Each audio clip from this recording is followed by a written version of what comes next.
मेरे प्यारे बच्चों, आप सभी को नमस्कार। क्या हाल है आप सभी के? उम्मीद है आप ठीक ठाक होंगे, मस्त होंगे, बढ़िया होंगे, तंदुरुस्त होंगे, जबरदस्त होंगे।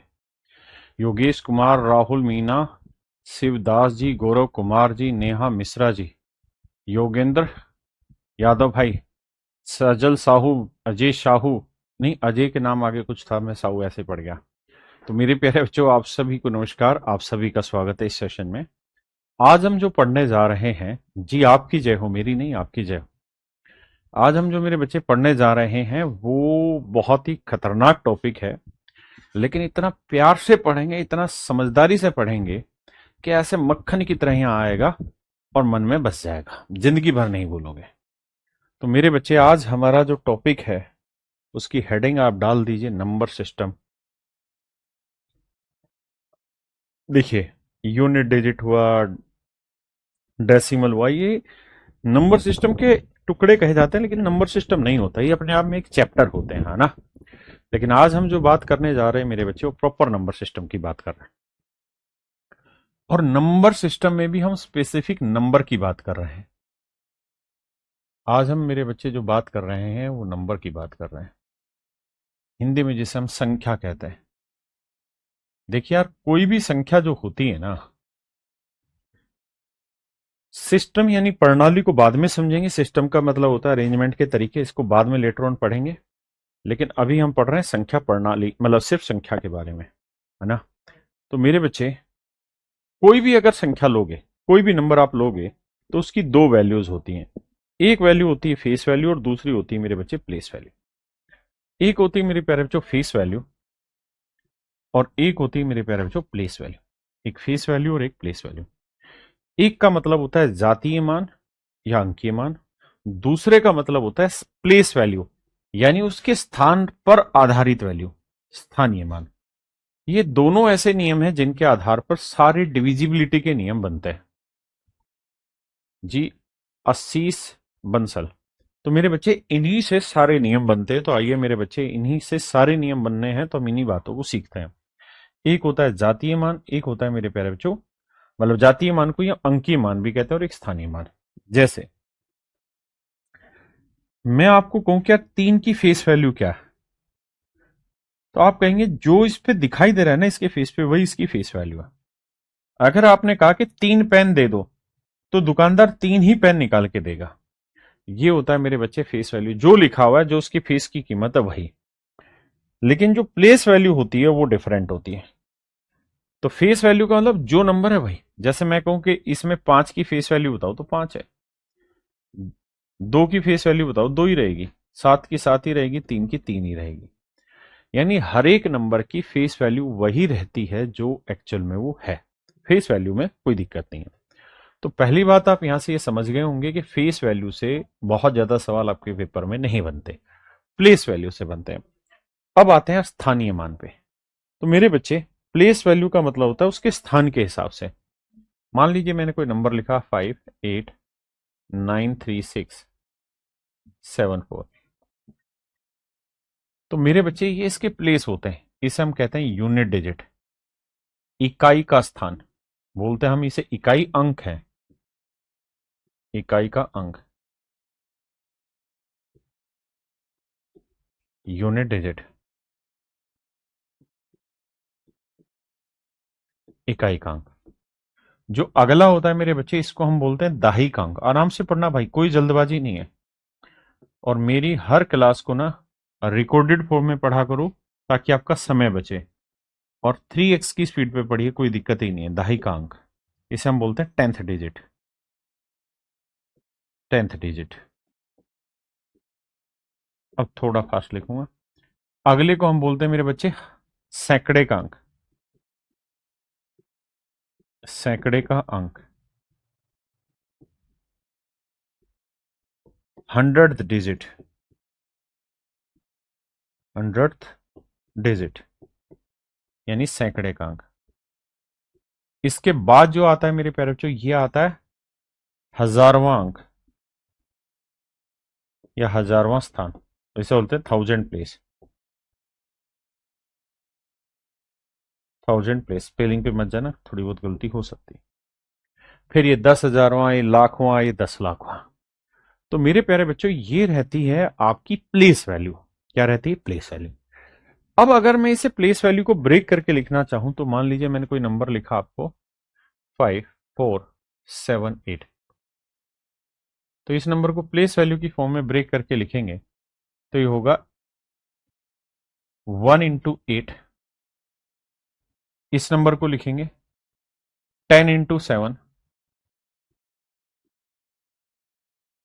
इस नंबर को लिखेंगे 100 into 4।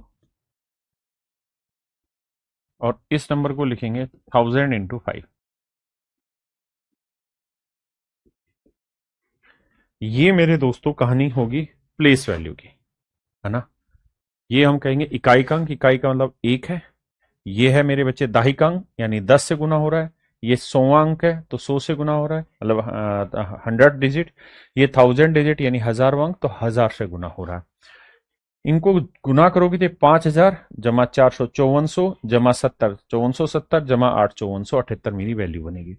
क्या मेरी बात समझ पाए? बहुत बढ़िया।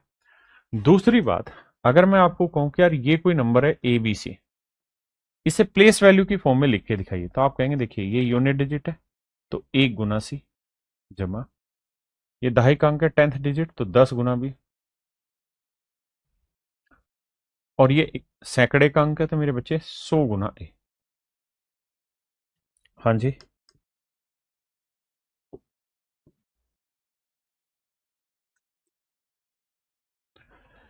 ये मेरे प्यारे बच्चों आपका आंसर होता है। किसी भाई को यहां तक कोई भी दिक्कत हो तो बताइए। क्या आप अच्छे से ये बात समझ गए कि how to make place values? आपने कहा हाँ सर, बढ़िया से बात समझ में आ गई, प्लेस वैल्यू क्या होती है अपने को पल्ले पड़ गया। अब आते हैं आगे, और मैं आपसे कुछ सवालों के थ्रू बात करूंगा। जैसे पहला सवाल है, और इसमें पूछा प्लेस वैल्यू बताइए, स्थानीय मान ज्ञात करिए। तो छह कहां पे? इकाई, दहाई, सैकड़ा, हजार, 10,000, लाख। तो छह है लाखवें स्थान पर, तो इसकी प्लेस वैल्यू होगी 6 लाख। यानी मेरे बच्चे ऑप्शन डी मेरा राइट आंसर। क्या आप समझ पाए? बहुत सुंदर। आइए यहाँ छह के जातीय मान और स्थानीय मान का अंतर ज्ञात करिए। देखिए मेरे बच्चे, पहले मैं छह की प्लेस वैल्यू निकालता हूं, तो इकाई, दहाई, सैकड़ा, हजार, तो यह आया 6000। आपने कहा जी ठीक है। और कहता है छह का जातीय मान निकालिए, तो मेरे बच्चे जात का मतलब हो गया फेस वैल्यू, जातीय मान मतलब या अंकीय मान फेस वैल्यू। फेस वैल्यू का मतलब हुआ मेरे बच्चे जो फेस पे लिखा है वही। तो छह जोड़ देंगे तो मेरा आंसर आएगा 6006। ये मेरे बच्चे मेरा राइट आंसर होगा, यानी ऑप्शन सी। ठीक है जी, आइए करिए मेरे भाई। ग्रुप, क्या कहना चाह रहे हो शिवम भाई? पूरा डिटेल में लिखो। देखिए मेरे भाई, कह रहा है तीन में फेस वैल्यू और प्लेस वैल्यू का सम बताना है। तो मेरे बच्चे प्लेस वैल्यू तो हो गई इकाई, दहाई, सैकड़ा, हजार, 10,000। तो तीन के बाद 4 जीरो, और फेस वैल्यू मेरे बच्चे तीन की तीन ही रहेगी। तो जोड़ देंगे मेरे बच्चे, ये आपका सही उत्तर हो। ये सारे आपके पेपर के क्वेश्चन है। नोट्स कैसे बनाएं? नोट्स बना के हम हर क्लास का आपको देते हैं, तो I do not think you have any problem of it. आपको नोट्स बनाने की जरूरत नहीं है, मेन मेन बिंदु लिखा करें, बाकी नोट्स हम बना के आपको देते हैं। देखिए मेरे भाई, कह रहा है 7, 6 और 9 के स्थानीय मानों का योग बताइए। तो देखो यार, 9 का स्थानीय मान 9 होगा, बिल्कुल ठीक है।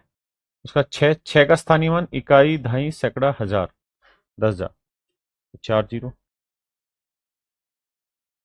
और फिर है 7, तो 7 में आ जाएंगे मेरे बच्चे 1 2 3 4 5 6, 6 जीरो आ जाएंगे।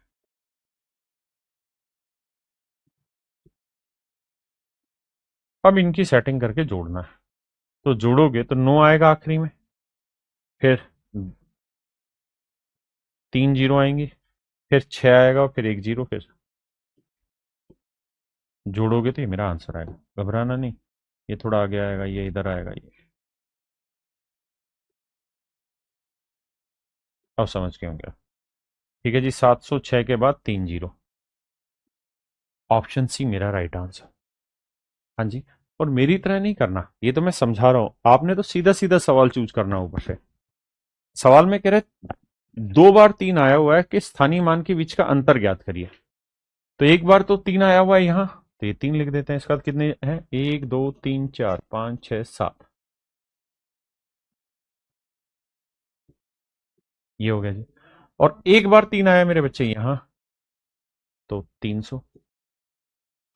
कह रहे जी अंतर बताओ, तो मेरे बच्चे 0 आएगा 10 में 3 गया 7, यानी आखिरी में 700 आएगा और वो एक ही जगह, तो ऑप्शन ए मेरा राइट आंसर। वो कटी रात मैंने खेतों में तू आई नहीं। सर हम एशिया के सबसे बड़े गांव से हूं, एक बार आइए ना हमारे यहाँ। अतुल कुमार राय जी, एशिया का सबसे बड़ा गांव कौन सा गांव आपका बताना। ये तो जीएस का भी क्वेश्चन हो गया। देखिए मेरे भाई, कहते हैं 3 के स्थानीय मान और जातीय मान के बीच का क्या अंतर है। देखो यार, 3 का प्लेस वैल्यू तो यही हुआ 3, उसके बाद 3 जीरो, और इसकी फेस वैल्यू 3 ही रहेगी। 10 में 3 गया 7, यह आया मेरे बच्चे 9 9 2, 2997 मेरे बच्चे मेरा राइट आंसर। 2997 मेरे प्यारे बच्चों मेरा सही उत्तर है। हाँ है ना, ऑप्शन सी। ये मुझे लगता है आप खुद करेंगे होमवर्क आपका। अब आते हैं मेरे बच्चे टाइप 2 पर। टाइप 2 में क्या है कि हमें थोड़ी डिजिट की पहचान होनी चाहिए। कैसे, समझिएगा, बहुत जरूरी और मोटी बात बता रहा हूं, ध्यान से देखिएगा मेरे बच्चे। अगर सवाल में ये कहे कि यार एक अंक की सबसे छोटी संख्या निकाल के बताइए, तो मेरे बच्चे एक अंक की सबसे छोटी संख्या होगी 1, और एक अंक की सबसे बड़ी संख्या बताइए, मैक्सिमम का मतलब बड़े से बड़ा, तो बड़ी संख्या होगी 9। ठीक है, तो 2 अंकों की सबसे छोटी संख्या बताइए 10, और 2 अंकों की सबसे बड़ी 2 बार 9। 3 अंकों की बताइए, तो देखो यार, एक लिखना है और उसका 2 जीरो। 4 अंकों में एक लिखना है 3 जीरो। 5 अंकों में एक लिखना है 4 जीरो। 6 लिखना है, 6 अंकों की संख्या लेनी है सबसे छोटी, तो एक लिखना है और 5 जीरो। और बड़ी में 6 है तो 6 बार 9, 5 है तो 5 बार, 4 है तो 4 बार 9, 3 है तो 3 बार, 2 बार 1 बार। तो इस तरीके से मेरे बच्चे कितने अंकों की बड़ी या छोटी संख्या ढूंढनी जाती है, बनाने का तरीका है। अगर मैं आपको सवाल में ये कह दूं कि राजा, ओ राजा, 8 अंक है और 8 अंकों की सबसे छोटी संख्या बनानी, तो बताओ कितने जीरो लिखूं, कितने जीरो लिखूं। तो आपका जवाब होगा 7, 1 2 3 4 5 6 7। और 8 अंकों की सबसे बड़ी संख्या पूछूं तो कितने 9 लिखने होंगे, 1 2 3 4 5 6 7 8। तो ये मेरे प्यारे बच्चों मेरा राइट आंसर होगा। ये मेरे नन्हे मुन्ने प्यारे बच्चों मेरा सही उत्तर होगा। क्या किसी भाई को यहां तक कोई दिक्कत है? नहीं आई।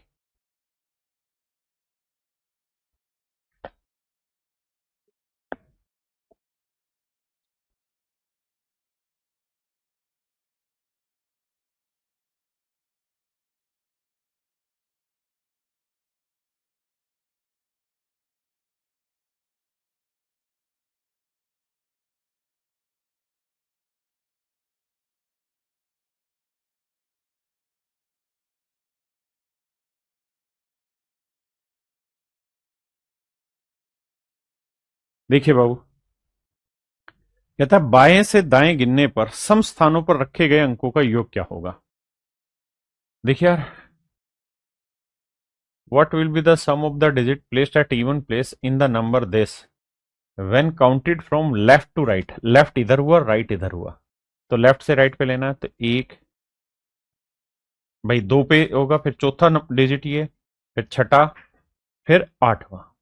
कह रहा है जी इनका जोड़ बताओ, तो 7 8 2 5, यही हुआ ना भाई, 8 2 10 7 5 15, या उधर से हुआ लेफ्ट टू। देखिए उसने ये कहा कि भाई लेफ्ट से चलो राइट की तरफ जाओ और इवन डिजिट रखो, मतलब इवन प्लेस पकड़ो। इवन प्लेस का मतलब क्या होता है मेरे भाई, वो देखा करो। इवन प्लेस का मतलब ये होता है कि ये पहला, ये दूसरा, दूसरा स्थान, ये चौथा, ये छठे नंबर पे, ये आठवें नंबर पे, तो ये सारे इवन है, तो जोड़ेंगे 8 2 10, 7 5 12, 10 और 12 22। वो कटी रात मैंने खेतों में तू आई नहीं। करिए जी। नोट्स नहीं मिल रहे हैं? नोट्स डेली जा रहे हैं, नहीं जा रहे? बच्चे नोट्स तो डेली जा रहे हैं, आप गलत बात बोल रहे हैं।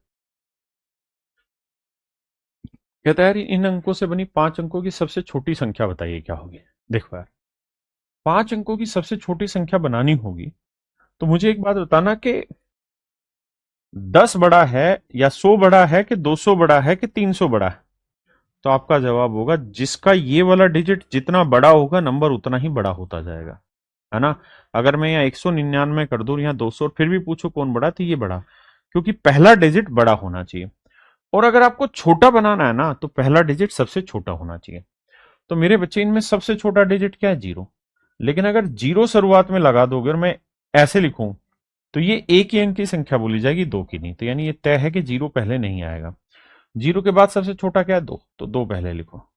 ठीक है जी। अब फिर उससे छोटा लिखो 0, फिर 2 के बाद 3 लिखो, 3 के बाद 4 लिखो, फिर 5 लिखो।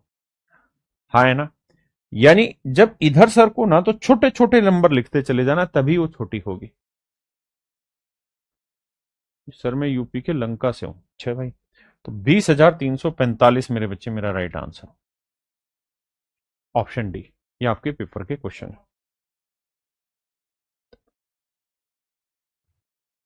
कहता है 6 अंकों की ऐसी छोटी से छोटी और बड़ी से बड़ी धनात्मक संख्याओं का योग ज्ञात कीजिए जो केवल 0 4 6 अंकों से बनी हो और इनमें से प्रत्येक अंक कम से कम एक बार तो अवश्य आया हो। देखो यार, डिजिट का जो यूज होना वो 0 4 और 6 का होना, और हमें स्मॉलेस्ट भी बनानी है और हमें लार्जेस्ट भी बनानी है, और शर्त यह है कि एक बार तो कम से कम एक डिजिट आया हो। देखो यार, स्मॉलेस्ट अगर मुझे बनानी है ना तो पहला मुझे 0 लेना चाहिए, लेकिन 0 ले नहीं सकता, फिर वो 5 अंकों की हो जाएगी। तो मुझे सबसे छोटा 4 आया, फिर मैं 0 लेता रहूंगा। देखो 1 2 3 4 5। अब मुझे 6 अंकों की बनानी थी। अब मुझे इनमें हर एक डिजिट लेना था। 0 में कई बार ले लिया, 4 एक बार ले लिया, 6 है।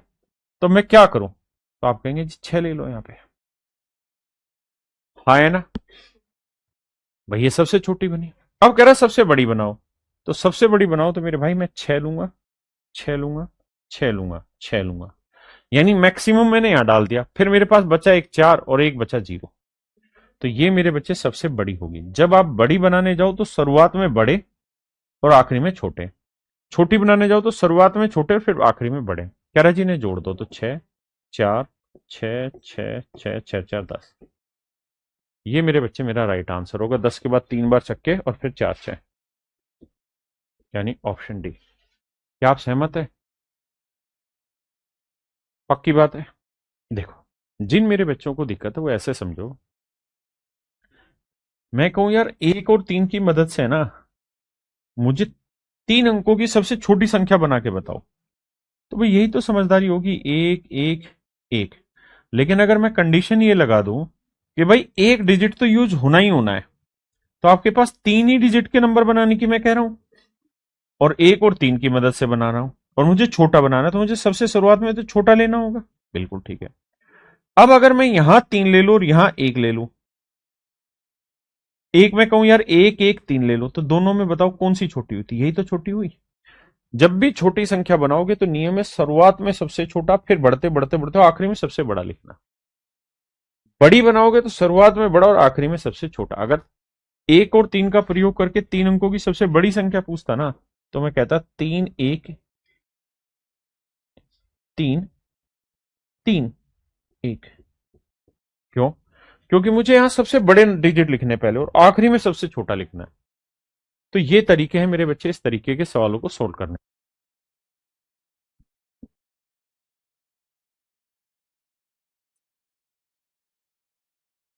कह रहा है 6 अंकों की सबसे बड़ी, तो 6 अंकों की सबसे बड़ी हो जाएगी मेरे बच्चे 6 × 9।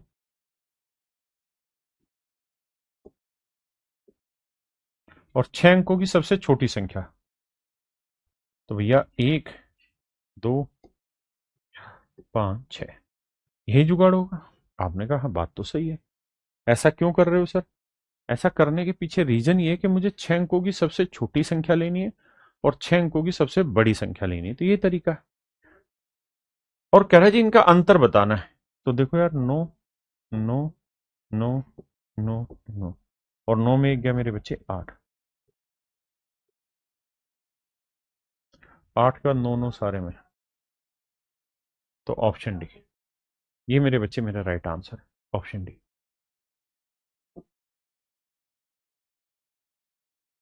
आ जा।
देखिए यार, 4 अंकों की सबसे बड़ी संख्या को 6 अंकों की सबसे छोटी संख्या से घटाया जाता है, तो परिणाम क्या होगा? देखो मेरे बच्चे, 6 अंकों की सबसे छोटी संख्या क्या होगी? 1 2 3 4 5।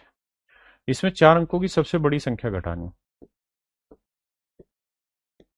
10 में 9 गया 1, 9 में 9 गया 0, 9 में 9 गया 0, 9 में 9 गया 0, और यहाँ हासिल ली थी तो 9 बचा था, तो आंसर आएगा 9 के बाद 3 जीरो फिर 1, यानी मेरे बच्चे ऑप्शन डी। ये सारे सवाल आपके पेपरों में पूछे हुए हैं। कह रहा है 5 अंकों की सबसे बड़ी संख्या और 4 अंकों की सबसे छोटी संख्या के बीच का अंतर, तो 5 अंकों की सबसे बड़ी संख्या 4 बार 0, और 4 अंकों की सबसे बड़ी संख्या 4 बार 9। कह रहे जी डिफरेंस बताओ, तो देखो यार, 10 में 9 गया 1, यही था ना भाई।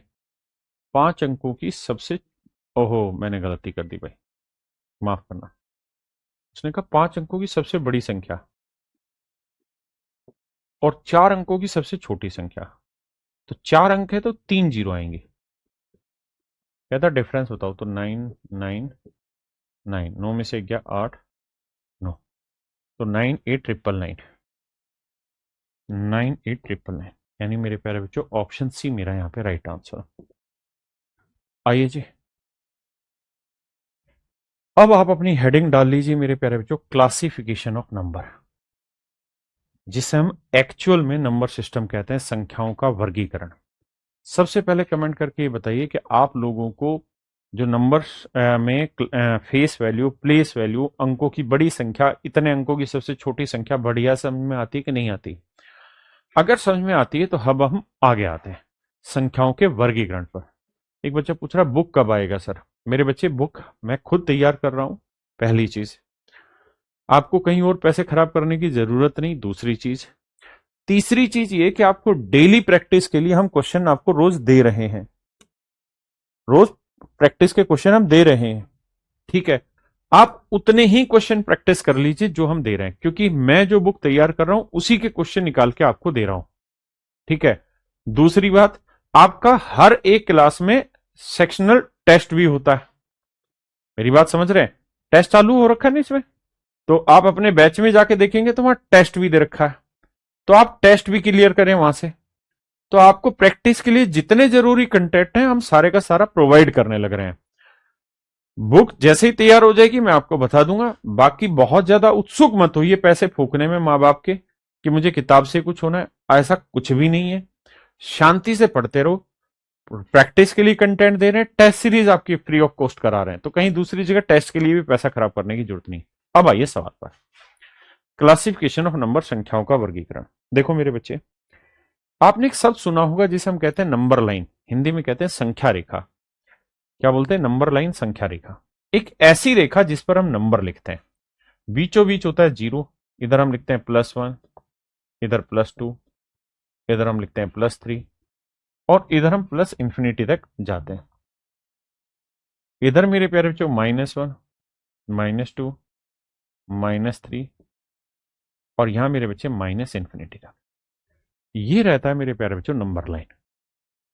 आपको कोई भी नंबर अगर नंबर लाइन पे रिप्रेजेंट, मतलब कोई भी नंबर लेंगे जो नंबर लाइन पे रिप्रेजेंट हो सकता है, जैसे मान लीजिए मैंने आपको कहा कि यार 1.2 बताइए कहां आएगा, तो इसका मतलब ये होगा कि आप ये कहेंगे मुझे साथ साथ कि सर एक तो यहां आ गया, अब एक से दो के ना 10 टुकड़े कर दो, 1 2 3 4 5 6 7 8 9 10, इसमें जो दूसरा टुकड़ा होगा ना वो रिप्रेजेंट कर रहा होगा 1.2 को। भाई 1.2 का मतलब यही तो हुआ 1 जमा 0.2, 0.2 का मतलब हुआ बटे 10, डेसिमल हटाएंगे तो काटेंगे 1/5, मतलब एक तो पूरा, उसके बाद जो गैप है उसमें 5 टुकड़े कर देंगे, 1 से 2 तक 5 टुकड़े, 1 2 3 4 5, 5 टुकड़े हो गए। इसमें जो पहला टुकड़ा होगा ये रिप्रेजेंट करेगा 1.2 को। हाँ जी, इसी तरह से माइनस वाली चीजों को रिप्रेजेंट करेगा। क्लियर है? अब मेरे बच्चे आगे बात करते हैं। आपने एक चीज सुनी होगी जिसे हम बोलते हैं पाइथागोरस थ्योरम। तो पाइथागोरस थ्योरम क्या होती है आगे आप पढ़ेंगे जब बारी आएगी, अभी मैं हल्के से बताता हूं कि मेरे बच्चे, इसे हम बेस मान रहे हैं, इसे मैं बी के नाम से डिनोट करूंगा अभी के लिए, हिंदी में इसे आधार कहते हैं। ये मेरे बच्चे लंब होता है, इंग्लिश में इसे परपेंडिकुलर कहते हैं।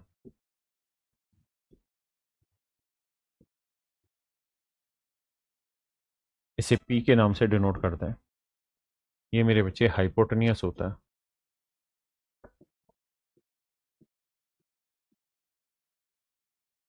हिंदी में इसे कर्ण कहते हैं, और अपन इसे एच के नाम से डिनोट करें। तो आपने एक बेसिक थ्योरम पढ़ी होगी कि भाई लंब का वर्ग जमा आधार का वर्ग बराबर आता है कर्ण का वर्ग, हाइपोटेन्यूज का स्क्वायर। तो मेरे प्यारे बच्चों, अगर मान लीजिए मैं बेस की वैल्यू प्लस माइनस कुछ भी ले लूं, प्लस माइनस में कुछ भी ले लूं, यानी प्लस की ले लूं या माइनस की ले लूं, तो इसका वर्क करूंगा तो हर हाल में उत्तर पॉजिटिव आएगा। बिल्कुल ठीक है। ऐसी मैं बेस की ले ली तो परपेंडिकुलर की मैं कुछ भी ले लूं तो भी प्लस माइनस कुछ भी लूंगा तो मेरे बच्चे वर्क करोगे तो प्लस ही आएगा, और दो पॉजिटिव चीजों को जोड़ेंगे तो आंसर हमेशा पॉजिटिव आया। तो यह आया हाइपोटेन्यूज का स्क्वायर। तो हाइपोटेन्यूज की जो वैल्यू आई वो आई स्क्वायर रूट में प्लस। यहां से एक बात सीखने की है आपके लिए हमेशा के लिए कि सर हमेशा ही रूट के अंदर जो वैल्यू लिखी जाएगी ना वो हमेशा ही प्लस आएगी, और रूट के अंदर जब भी वैल्यू लिखी जाएगी तो प्लस आएगी। क्यों आएगी प्लस? क्योंकि वो इस तरीके से रूट बनता है, ये स्क्वायर इधर आके स्क्वायर रूट बनाता है, तो हमेशा ही ये वैल्यू पॉजिटिव आती है। यानी कोई भी लेंथ अगर होगी ना तो हर हाल में इसके अंदर पॉजिटिव लेंथ होगी। ऐसा नहीं होगा कि -3, क्योंकि ये संभव ही नहीं है। ये संभव इसलिए नहीं है क्योंकि इनका वर्क करके जोड़ेंगे तो ये प्लस आना, ये प्लस आना, दो धनात्मक चीजों को जोड़ेंगे तो धनात्मक आएगा, तो वर्ग के अंदर हमेशा ही धनात्मक चीजें रहेंगी। तो मेरे बच्चे, जिस जिस नंबर को हम नंबर लाइन पे रिप्रेजेंट कर सकते हैं उसे हम रियल नंबर कहते हैं। हम नंबर को बेसिकली दो हिस्सों में बांटते हैं, एक रियल नंबर, एक इमेजिनरी नंबर। रियल नंबर होता है the number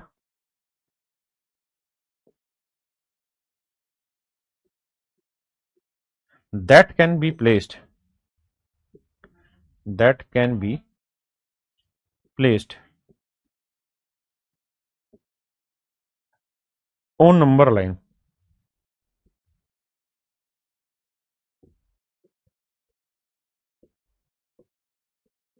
is called real number. Hindi में बोले तो जिस संख्या को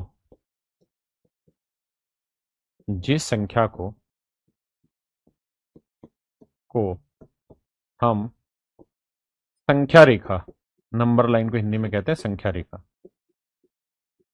संख्या रेखा पर निरूपित कर सकते हैं, निरूपित कर सकते हैं,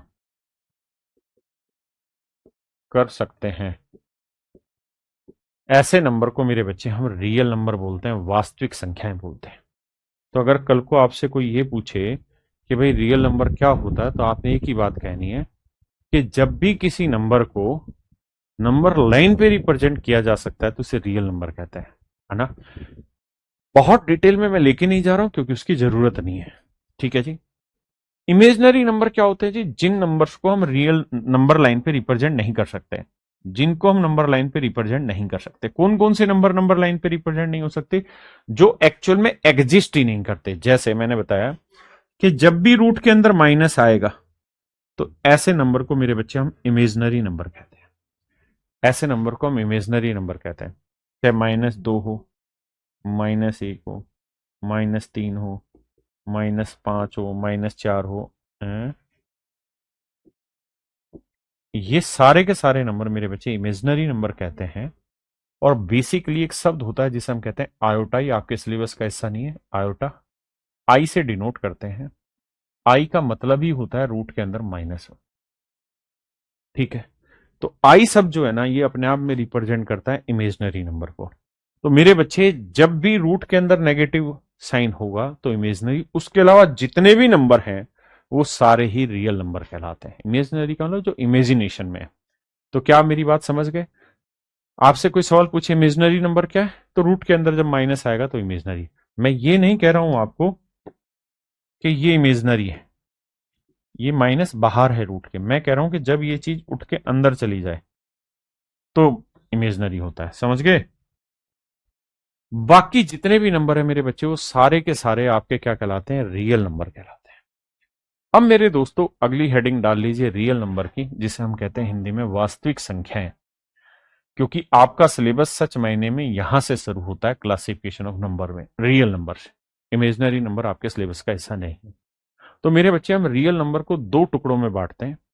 पहला टुकड़ा है पूर्णांक, जिसे हम कहते हैं इंटीजर्स, हिंदी में बोलते हैं पूर्णांक, यानी जो अंक पूर्ण है, जो अंक पूर्ण है, जो अंक पूर्ण है। जैसे 1, 2, 0, -5, -7, -11, 39, ये सारे मेरे बच्चे क्या कहलाएंगे? पूर्णांक कहलाएंगे। अगर मैं आपको कहूं कि यार बताना 3/5 ये क्या है, तो आप कहेंगे पूर्णांक नहीं, पूर्ण अंक होना चाहिए। हाँ जी। और दूसरा तरीका बांटने का, मतलब रियल नंबर को हम इंटीजर और डेसिमल में बांटते हैं। डेसिमल का मतलब होता है दशमलव संख्या। दशमलव क्या होता है इसके बारे में पीछे मैं बता भी चुका हूं, जिनको नहीं पता दोबारा समझा देता हूं। यानी जब ऐसे लिखा होता है भाई 0.3, ये डेसिमल हो गया। 0.555555, ये सब डेसिमल हो गए। 7.896 5, ये सब डेसिमल हो गया, यानी जिसमें दशमलव का प्रयोग हो रहा होता है, ये डेसिमल नंबर कहलाते हैं। डेसिमल को मेरे बच्चे हम दो हिस्सों में बांटते हैं। ये सब पढ़ा चुका हूं डेसिमल में, नहीं तो आगे पढ़ लेंगे। एक होता है टर्मिनेटिंग डेसिमल, हिंदी में बोलते हैं शांत दशमलव। एक होता है नॉन टर्मिनेटिंग डेसिमल, अशांत दशमलव। जो शांत दशमलव होता है उसमें क्या होता है कि डेसिमल के कुछ डिजिट के बाद कहानी रुक जाती है, जैसे 0.23, 0.5678, ऐसे। नॉन टर्मिनेटिंग का मतलब होता है जो अशांत हो, जो रुके ही ना, है ना। जैसे मैंने लिखा 5.0001 2 और फिर मैंने डॉट डॉट डाल दिया, मतलब रुक नहीं रहा, शांत नहीं हो रहा, तो मेरे बच्चे ये हो जाता है नॉन टर्मिनेटिंग। हाँ जी। अब आते हैं आगे, रिपीटिंग डेसिमल। नॉन टर्मिनेटिंग को दो हिस्सों में बांटते हैं, नॉन टर्मिनेटिंग रिपीटिंग डेसिमल और non terminating non repeating decimal. यानी ऐसे डेसिमल जो रिपीट हो रहे हैं बट नॉन टर्मिनेटिंग है बट रिपीट हो रहे हैं। जैसे मान लीजिए मैंने लिखा 0.3333,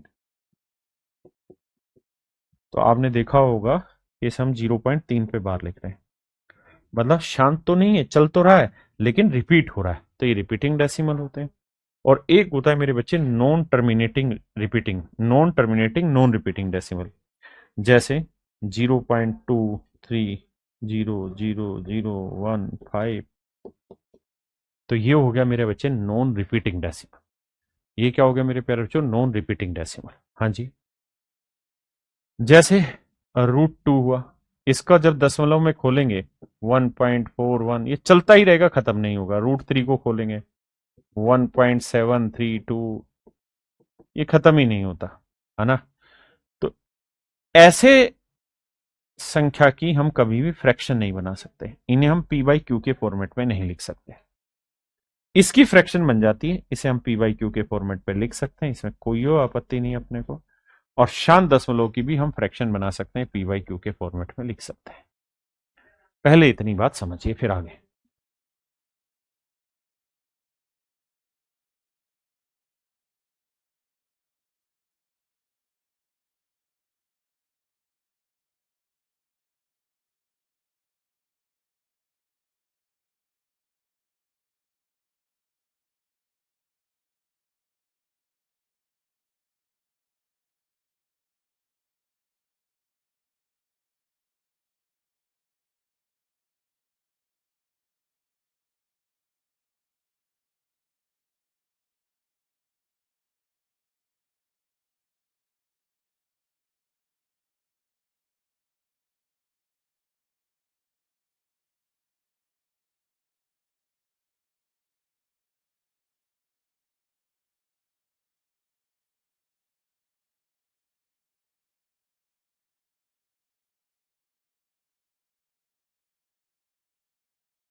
क्लियर है मेरे बच्चे। अब आते हैं रियल नंबर को एक और तरीके से बांटा जा सकता है। एक तो रियल नंबर को हमने बांटा इंटीजर और डेसिमल के फॉर्म में, ऐसे ही हम रियल नंबर को इस तरीके से बांट सकते हैं। मान लीजिए क्लास में लड़के बच्चे बैठे हुए हैं, तो उन्हें वर्गीकृत करने के कई तरीके हो सकते हैं। एक तो ये हो सकता है कि लड़कियां एक साइड बैठ जाओ, लड़के एक साइड बैठ जाओ। दूसरा, छोटी हाइट के बच्चे एक साइड बैठ जाओ, बड़ी हाइट के बच्चे एक साइड। तो अनेकों तरीके हो सकते हैं बांटने के। ऐसे ही नंबर्स को, रियल नंबर को बांटने के भी अनेकों तरीके हैं। मैंने एक तरीका बताया कि इंटीजर और डेसिमल। दूसरा तरीका बता रहा हूं मेरे बच्चे, हम रेशनल नंबर और इरेशनल नंबर, है ना। परिमेय संख्या, रेशनल नंबर का मतलब होता है परिमेय संख्या। ऐसी संख्या जिसे हम पी बाई क्यू के फॉर्म में लिख दें, जिसे हम पी बाई क्यू के फॉर्म में लिख दें, जहां पी और क्यू दोनों पूर्णांक हो, दोनों पूर्णांक हो, दोनों पूर्णांक हो, और क्यू कभी भी जीरो के बराबर ना हो। Q is not equal to zero. मेरी बात ध्यान से सुनिए। जहां पी और क्यू दोनों पूर्णांक हो, क्यू जीरो के बराबर ना हो, रेशनल नंबर परिमेय संख्या वही होती है जिसे हम फ्रैक्शन की फॉर्म में लिख सकते हैं। इरेशनल नंबर कौन से होते हैं? वे नंबर जिन्हें हम पी बाई क्यू के फॉर्मेट पे नहीं लिख सकते। आप कहेंगे कौन से नंबर नहीं लिखे जा सकते? तो ध्यान देखो, non terminating non repeating decimal को हम फ्रैक्शन की फॉर्म में नहीं लिख सकते। जिन्होंने डेसिमल नहीं पढ़ा होगा उनको थोड़ी दिक्कत आएगी। तो नॉन टर्मिनेटिंग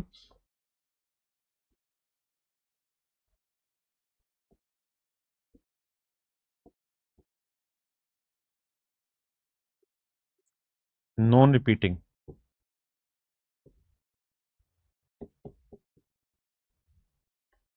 डेसिमल, अशांत, हिंदी में बोलते हैं इसे अशांत अनावर्ती दशमलव।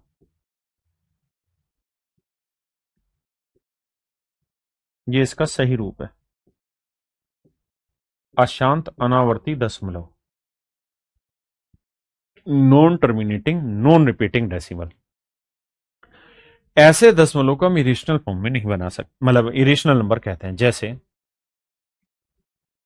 मैं आपको कहूं पाई, तो मेरे बच्चे पाई की जो वैल्यू होती है वो 3.14 और ऐसे चलती रहेगी, खत्म ही नहीं होगी, है ना। तो ये होता है non terminating non repeating decimal, ये अशांत अनावर्ती दशमलव है, इसीलिए ये इरेशनल नंबर कहलाएगा। √2, √3, माइनस में √5 लिखो या प्लस में √5 लिखो, भाई माइनस अंदर नहीं होना चाहिए, अगर अंदर होगा तो वो इमेजिनरी नंबर हो जाएगा। हाँ जी। तो ये सारे के सारे मेरे प्यारे बच्चों आपकी एप्री में संख्याएं कहलाते हैं। रेशनल नंबर क्या होते हैं, जिनको हम पी बाई क्यू के फॉर्मेट में लिख सकते हैं। जैसे मैंने लिखा 22/7, ये क्या है जी, फ्रैक्शन की फॉर्म में लिखा हुआ है, दोनों इंटीजर है, परिमेय संख्या है। √4, आपका ये कैसे देखो, √4 का मान होता है 2, और 2 को हम 2/1 लिख सकते हैं। -3, -3/5, आप कहेंगे ये तो फ्रैक्शन नहीं है ना, /1 लगा देंगे तो फ्रैक्शन बन जाएगा।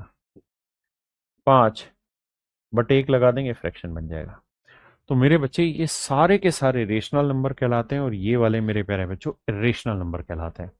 एक बार दिमाग को शांत करके ध्यान से इसे पढ़िए।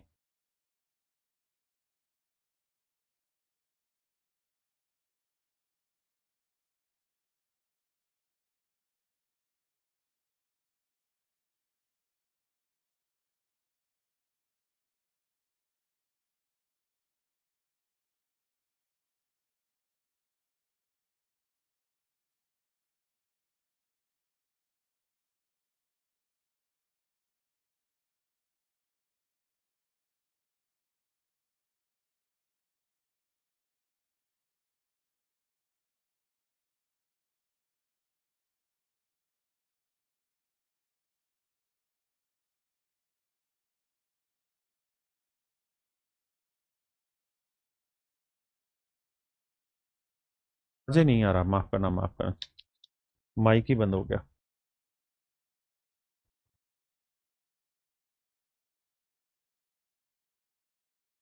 माफी भाई, माफी माफी। तो मेरे प्यारे बच्चों मैंने यहाँ पे ये समझाने की कोशिश की है कि रियल नंबर को हम दो हिस्सों में बांट सकते हैं, एक रेशनल एक इरेशनल। एक बच्चे को दिक्कत थी पाई से, तो मेरे बच्चे पाई की जो एग्जैक्ट वैल्यू है ना, वो 22/7 नहीं होती, हमेशा ध्यान रखना। ये पाई की लगभग वैल्यू होती है, एक्यूरेट वैल्यू तो ये है 3.14 वाली, इसलिए गलती मत करना। अब आते हैं थोड़ा आगे। तो मेरे बच्चे हमने डेसिमल पढ़ा हुआ है या पढ़ेंगे, रेशनल मैंने समझा दिया क्या होता है, इरेशनल मैंने समझा दिया। अब आते हैं इंटीजर पे कि भाई पूर्णांक क्या होता है, इंटीजर क्या होता है। तो मेरे बच्चे अब दोबारा से खींच के लाते हैं उस लाइन को, इस वाली चीज को।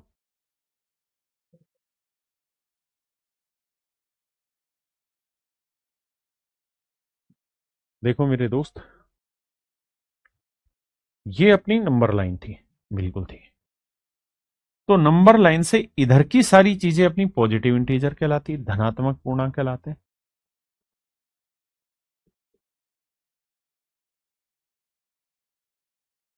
इधर के मेरे बच्चे नेगेटिव इंटीजर कहलाते हैं।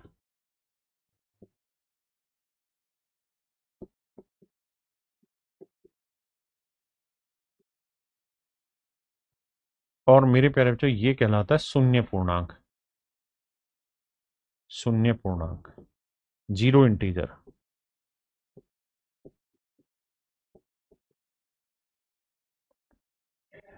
ठीक है जी। अब इसी चीज को लिख रहे हैं। पॉजिटिव इंटीजर को हम बोलते हैं 1, 2, 3, 4, ये सारे पॉजिटिव इंटीजर होते हैं। और मेरे बच्चे पॉजिटिव इंटीजर का ही एक नाम होता है प्राकृत संख्या। प्राकृतिक संख्याएं या प्राकृत संख्या, इंग्लिश में इसे बोलते हैं नेचुरल नंबर। यानी प्रकृति से अपने को हर चीज पॉजिटिव ही मिली है।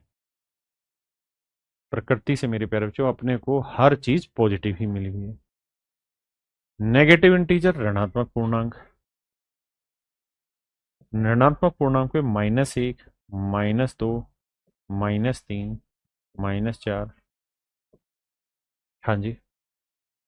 फिर वो मेरे बच्चे जीरो इंटीजर शून्य पूर्णांक।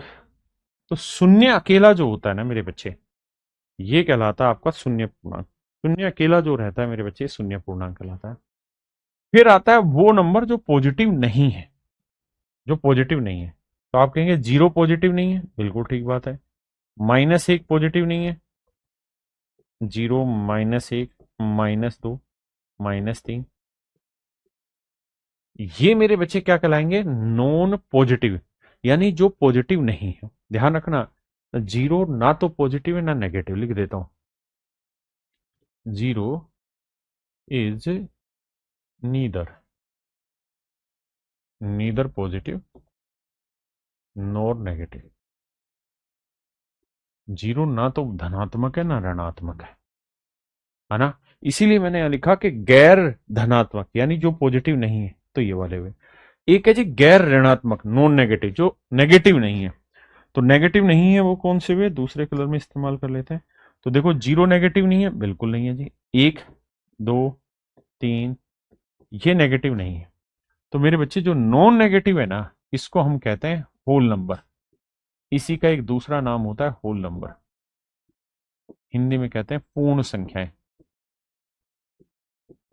मैं ये उम्मीद करता हूं कि ये बातें आपको समझ में आई होंगी और आप इन्हें नोट करेंगे। हाँ जी।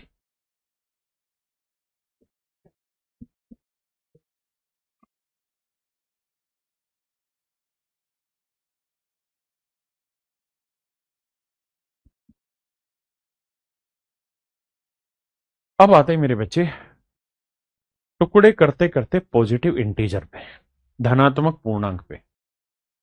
धनात्मक पूर्णांक या प्राकृतिक संख्याएं क्या होती है जी? जैसे 1, 2, 3, 4, 5, 6, ये सारे मेरे बच्चे पॉजिटिव इंटीजर होते हैं। इन्हीं को हम नेचुरल नंबर कहते हैं, प्राकृतिक संख्या। अब हम इसके टुकड़े कर रहे हैं। तो मेरे बच्चे पहला टुकड़ा है, उसको हम बोलते हैं इवन नंबर, सम संख्याएं। संख्या संख्या लिख दी है, सम संख्या लिखनी थी। ठीक है जी, क्या बोलेंगे इसे हम? सम संख्या।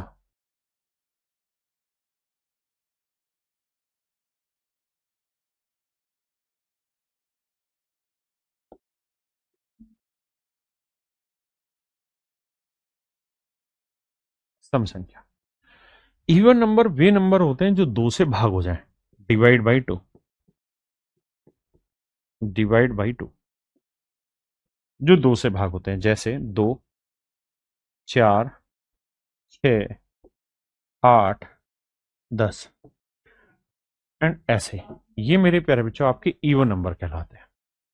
ओड नंबर वो नंबर होते हैं जो दो से भाग नहीं होते, जैसे 1, 3, 5, 7, 9, 11।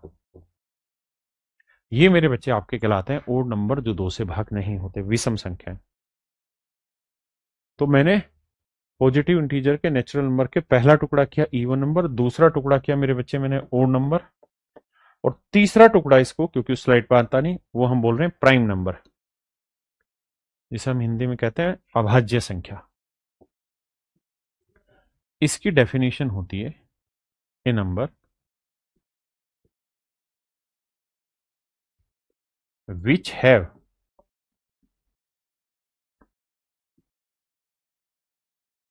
Only two different factors.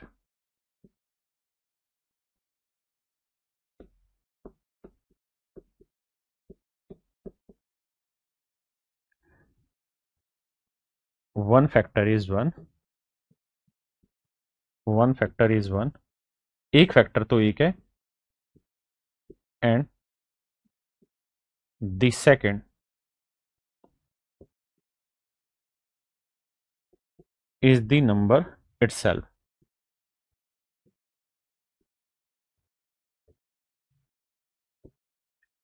Hindi में बोलेंगे, जब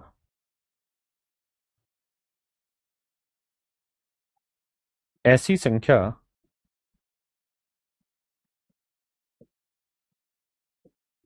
जिसके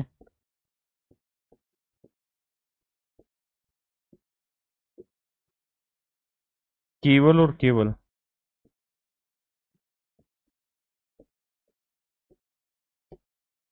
दो ही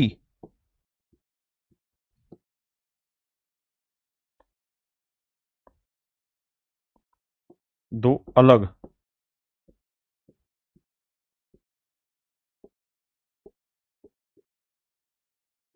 टुकड़े हों, एक तो एक और दूसरा टुकड़ा होगा नंबर स्वयं। तो अभाज्य संख्या मेरे प्यारे बच्चों वे संख्याएं होती हैं जिनके केवल और केवल दो टुकड़े होते हैं और वो दोनों के दोनों अलग अलग होते हैं, भिन्न होते हैं। जैसे मैं आपको कहूं, मेरे बच्चे मैं आपको ये कहूं कि भाई ये बताओ कि दो प्राइम नंबर है या नहीं है, तो आप कहेंगे बिल्कुल है, क्योंकि दो के एक और दो ही टुकड़े हो रहे हैं। तीन बिल्कुल है। चार, चार नहीं है जी, चार एक से ही भाग जाता है, दो से भी और चार से। तो चार इवन नंबर ना, वो कंपोजिट नंबर हो गया।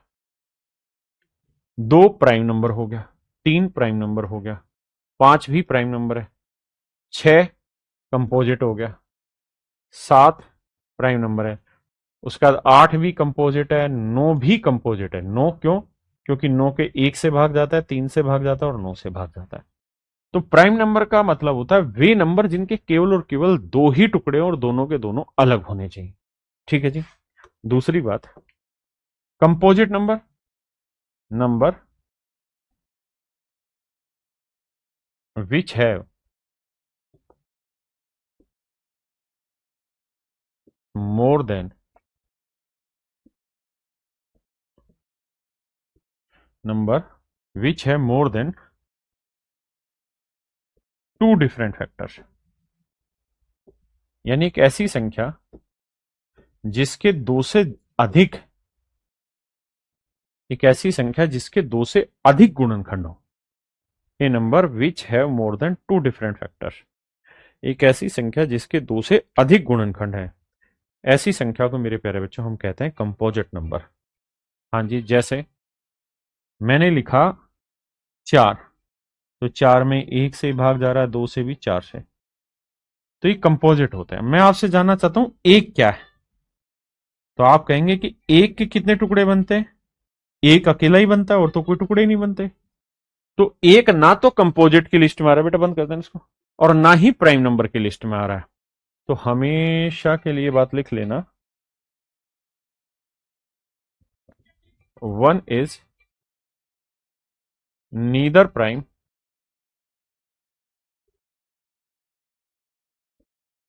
Nor composite.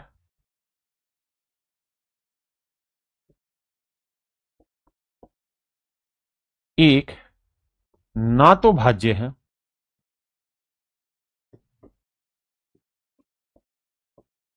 और ना ही अभाज्य है, और ना ही अभाज्य है। एक ना तो भाज्य है मेरे बच्चे, ना ही अभाज्य है।